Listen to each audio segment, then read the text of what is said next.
It's November 12, 2016. Jackie Chan steps on stage and leaves the first Oscar of his life.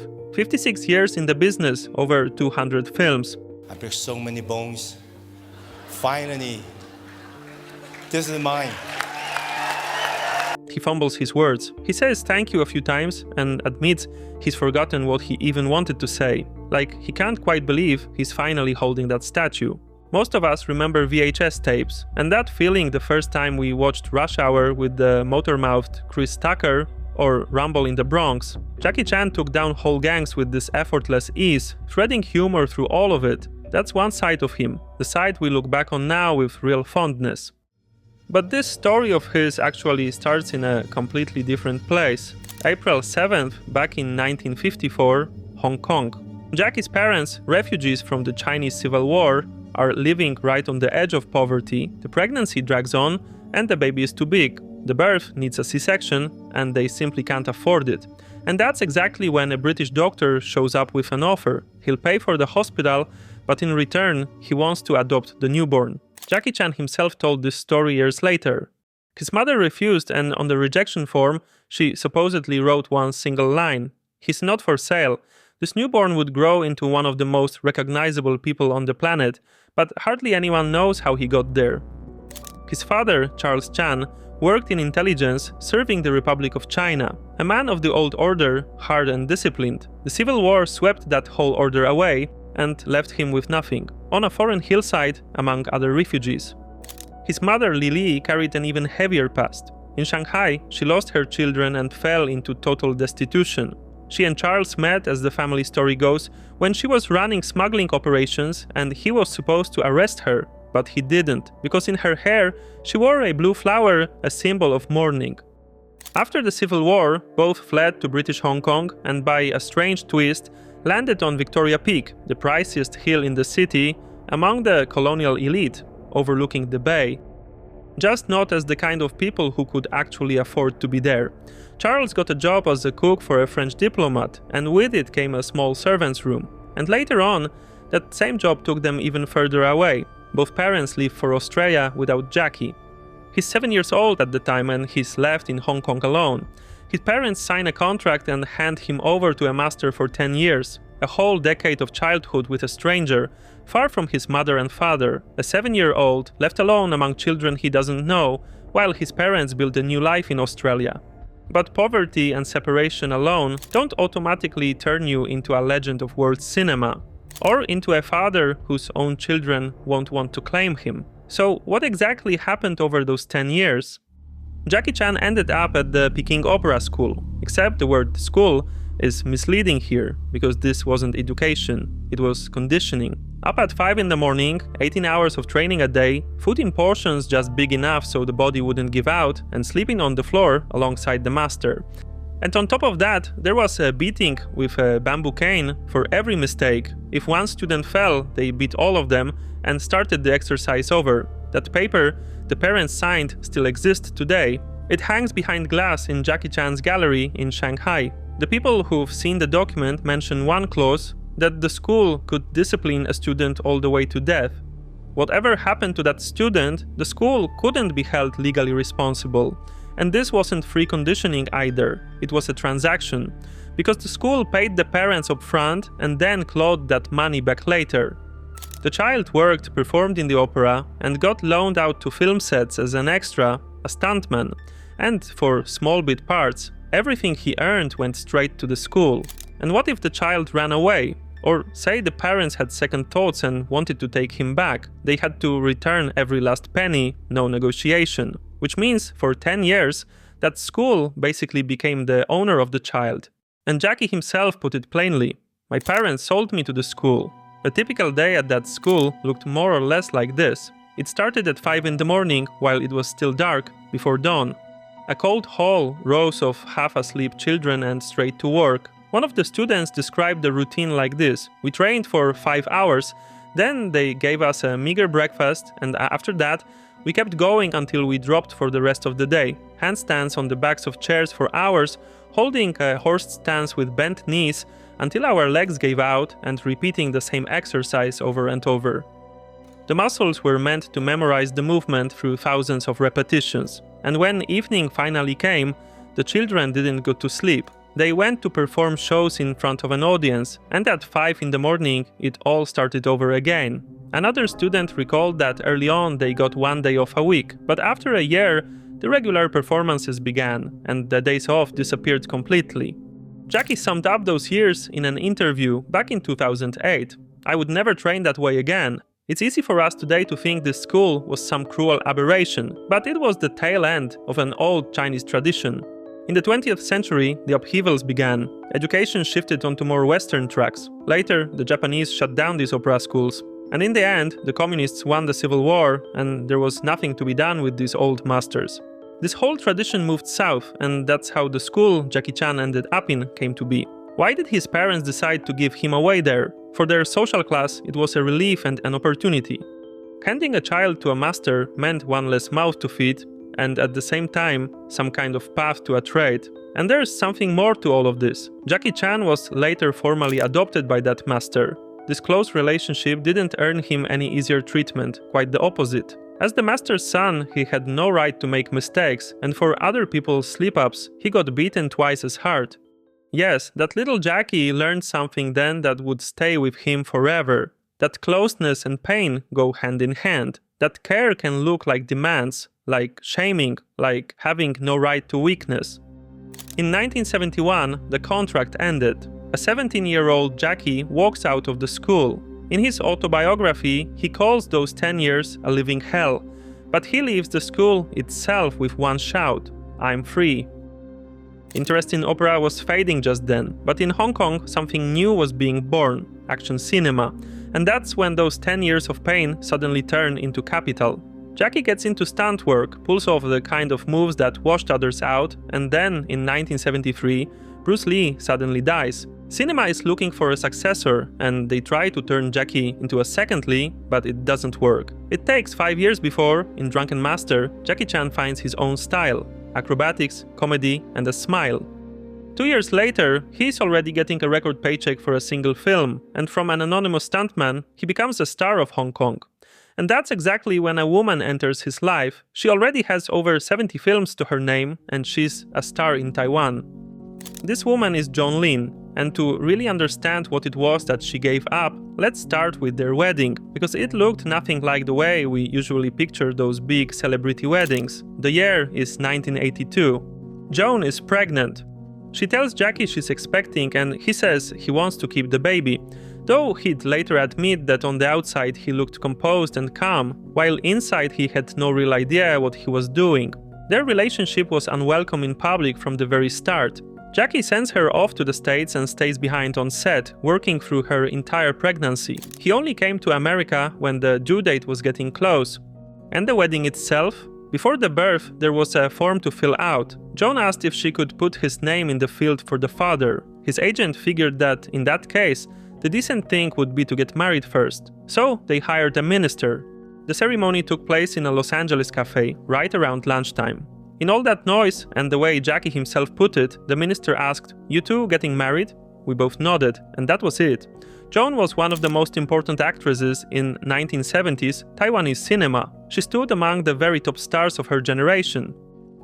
3 years earlier, she'd won the Golden Horse Award for Best Actress.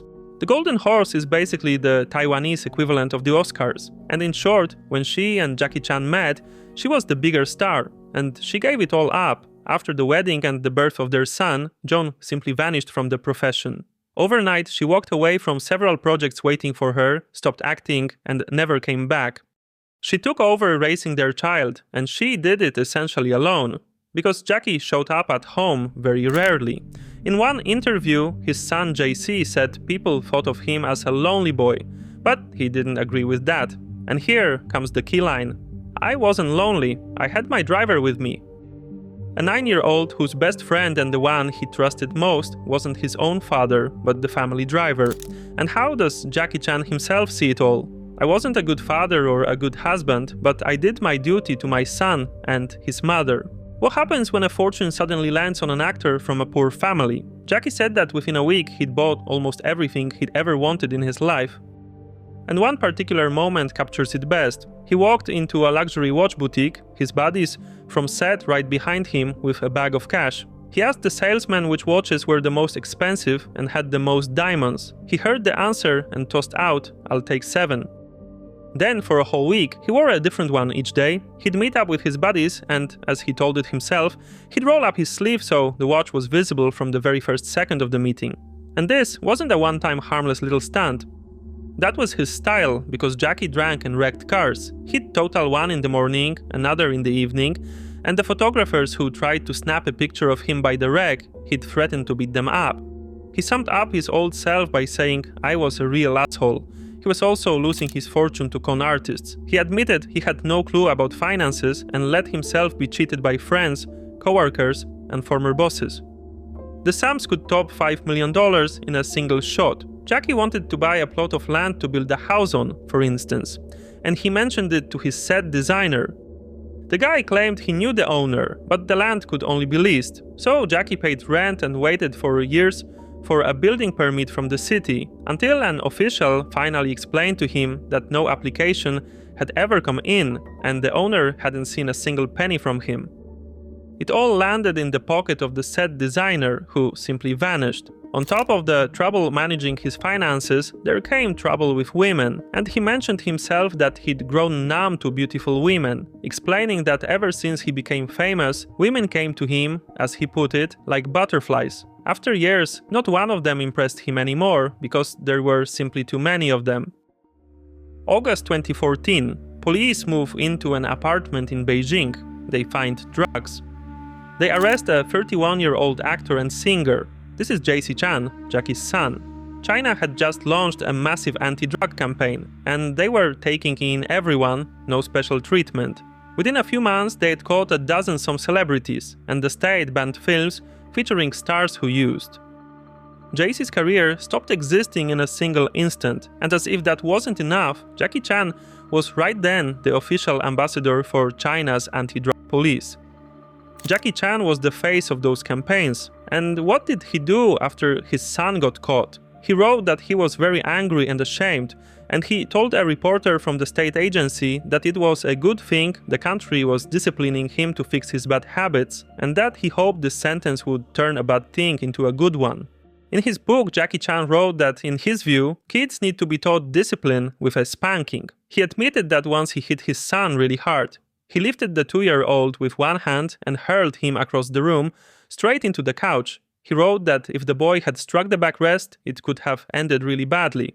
A man who, for 10 years, was beaten with a bamboo cane at the opera school. The very man who said himself it had been a living hell for him. And yet, as a father, he came to believe that beating is good, that this is the way you're supposed to raise a child. When his son got out of prison, Jackie becomes an anti-drug ambassador in Singapore too. He stands before a crowd of young people and says, "I was very angry, but it made me even more determined to fight." The whole world was talking about JC in prison back then. But here's something more, because in that same book, the one where Jackie Chan admitted to beating his son and to the drinking, about his daughter he wrote almost nothing. And now let's think about that for a moment. A man who, in reality, isn't all that family-oriented, starts playing a father on screen. One film critic wrote last year that, over the past decade, the action cinema veteran Jackie Chan has been trying to resurrect his fatherly image through film roles with an almost monomaniacal persistence, and he immediately starts listing off titles: The Foreigner. Jackie plays a father whose daughter is killed, and he does everything to get his revenge. Bleeding Steel, a film from that same year. There he plays a father who abandoned his own daughter to protect her, and he comes back to her years later. Hidden Strike, from 2023. The daughter subplot sits in the background there. He neglected her for years, she resents him, and they try to rebuild their bond in the middle of a mission. Ride On, also 2023. An aging stuntman trying to win back a connection with his now-grown daughter, a thread of overdue tenderness and a plea for forgiveness. This year, the film Unexpected Family. Jackie plays an older man with Alzheimer's who mistakes a stranger's boy for his own long-lost son. The critic commented on this, writing that Chan is once again trying to paint himself as a respected fatherly figure. And someone might say now that, after all, Jackie's been saving kids on screen forever. In Rumble in the Bronx, he stood up for a boy with a disability. In Rush Hour, he saved the ambassador's kidnapped daughter, didn't he? Except those were other people's children. Jackie was the uncle, the cop, the guardian. He didn't have to be the father who failed. He explained it himself as acting, that he was looking for a more serious role, less comedic, and wanted us to see him in other shades. Except, out of all the serious roles he could have used to show his craft, he kept choosing the role of the father, the kind whose love is absolute, only always too late. And now, let's set two images side by side. The first, on screen, Jackie plays a father ready to wage a private war for his daughter and tear half the city apart. The second image, his real daughter, at that very same time, is going through something completely different. Etta Inc. was born in 1999 from Jackie's affair with a former Miss Asia. How did Jackie react when the whole thing came to light? He said something along the lines of, "I made the kind of mistake that many men around the world make." And once he found out about the pregnancy, he cut off contact. In April 2018, Etta, at 18 years old, posts a video on YouTube. Hi, I'm Jackie Chan's daughter, and this is my girlfriend Angie. She says they've been homeless for a month, as she put it, because of homophobic parents. We went to the police, to the hospital, to food banks, to shelters, and not one of them cared. At the very same time, her mother reports her daughter missing. Etta, when she was asked about Jackie, said she wouldn't treat him like a dad, because he never existed in her life. He's a stranger to her, and she looks at him simply as Jackie Chan, the actor. There was another situation too, except this time it was about his son. Let's go back to 2010, to the set of The Karate Kid. Jackie plays a master there and, as the reviewers wrote, a fatherly figure to a little boy. He was played back then by Will Smith's son. On screen, Jackie patiently and warmly guides another man's son, teaches him, lifts him up, and stays with him the whole way. This whole film rests on that bond. Jackie himself, in fact, said around the next installment that his character had become something like a father master to the younger ones, and it was right there on set, day after day, that something started to dawn on him, because Will Smith was working alongside him, doing something Jackie had never done. Will helped his son every single day. He was there with him constantly, patiently, the way a normal father is. The complete opposite of Jackie Chan. Jackie named it himself in an interview, saying, "I was too Chinese, too traditional. Son, go away, I don't want to help you. You have to help yourself." And looking at Will, he thought right then, why am I so stubborn? I should be helping my own son. And here we see it clearly, because on set, Jackie was the dream father for someone else's child. Years later, Will Smith wrote to Jackie publicly, thanking him for his help in raising his son. And here, really, we could end it. A father who played fathers and raised other people's children couldn't carry his own fatherhood, except this story doesn't end here. In December, Jackie Chan, at 71 years old, was promoting a new film, Unexpected Family. It's the one where he played an older man with Alzheimer's who mistakes a stranger's boy for his own long-lost son. And it was right while promoting the story that Jackie suddenly started talking about his real son. In one interview, asked about JC, he dropped the mask of the smiling tough guy and admitted that a kind word had never once come from him. He admitted he'd been wrong, that he should have given his son more freedom. For the first time in his life, he said it publicly and plainly. I failed as a father. A few months later, back in April of 2026, photos surfaced of Jackie and his grown son together in a quiet, private moment. It was an ordinary gesture, the kind this family had seen very few of over the years. Let's think about the hard road Jackie Chan traveled. From that moment as a newborn when they wanted to take him from his parents for the cost of an operation, through a school that for 10 years resembled a labor camp, the sudden fame and the absence from home, all the way to this one frame with his son. And here comes the question, the one that's been running underneath this whole piece. That same iron discipline, all that stubbornness and sacrifice that turned Jackie Chan into a film legend. Didn't they, in a sense, also rob him of his one shot at ever being a father? You simply can't have it all at once, and we so often fail to appreciate the real price that the people at the very top end up paying. How many long years of sacrifice it takes, with no guarantee at all that the hard work will ever really pay off. It's so easy for us to admire the results after the fact, the wealth, the fame, and the statues. But choices like this always have another side to them as well. Finding some kind of balance in life is probably the single hardest thing any of us can do. And with Jackie Chan, that discipline became part of who he is so deeply over all those years that even now, though he and his son have finally reached out to one another, he still draws a clear line in interviews saying he won't be leaving him his fortune. If he can manage, he'll earn his own money. If not, he'll just waste mine. The inheritance will go to charity. And what about his daughter? Etta is now a graphic designer in Hong Kong. Asked about her father, she only said that he'd seen her posters, and that's the whole of their contact. None of what I've told you here is meant to take anything away from Jackie Chan's accomplishments. I only try to show you even a small sliver of what really goes on behind the scenes of a success this enormous. So let me know what your own memories of Jackie Chan's films are. Watching Ride On just yesterday, I honestly couldn't help but be moved, seeing it all now through the lens of his whole story. Take care, and I'll see you next time.